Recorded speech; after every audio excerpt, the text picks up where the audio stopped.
পাঁচটা কারণ বলি যেটার জন্য ভবিষ্যতে সিলভারের দাম বাড়বে। এক নম্বর হচ্ছে শিল্প খাতে চাহিদা। গোল্ড যেভাবে বেশিরভাগ ক্ষেত্রে জুয়েলারি এবং ইনভেস্টমেন্টের অপশন হিসেবে ব্যবহার হয়, সিলভার কিন্তু সেখানে ইন্ডাস্ট্রিয়াল ম্যাটেরিয়াল হিসেবেও ব্যবহার হয়। সোলার প্যানেল, ইলেকট্রনিক্স, ব্যাটারিজ এরকম আরো বিভিন্ন পণ্যে কিন্তু আজকাল সিলভারের ব্যবহার বেড়ে যাচ্ছে। এবং পৃথিবী যেভাবে গ্রিন এনার্জির দিকে সামনের দিনে এগিয়ে যাবে, ঠিক একইভাবে কিন্তু সিলভারের ডিমান্ড বাড়তে থাকবে।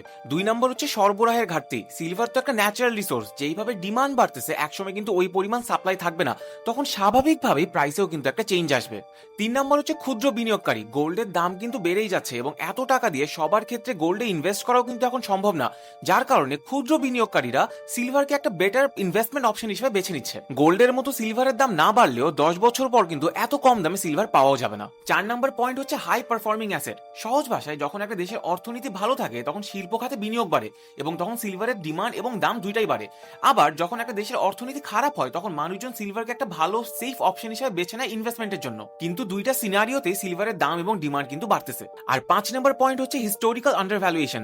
1980 সালের দিকে সিলভারের যে দাম উঠছিল ওই তুলনায় কিন্তু এখনো সিলভার অনেক undervalued, and there are very high chances যে শর্ট টার্মে প্রাইস আপ ডাউন করলেও লং টার্মে সিলভার দাম অনেক বাড়বে। এখন আপনার কি মনে হয়, সিলভারে কি ইনভেস্ট করা উচিত নাকি না? কালকে আরেকটা বিজনেস আইডিয়া নিয়ে কথা বলবো, এই জন্য এই রিল সেভ করে ফলো করতে কিন্তু ভুলবেন না।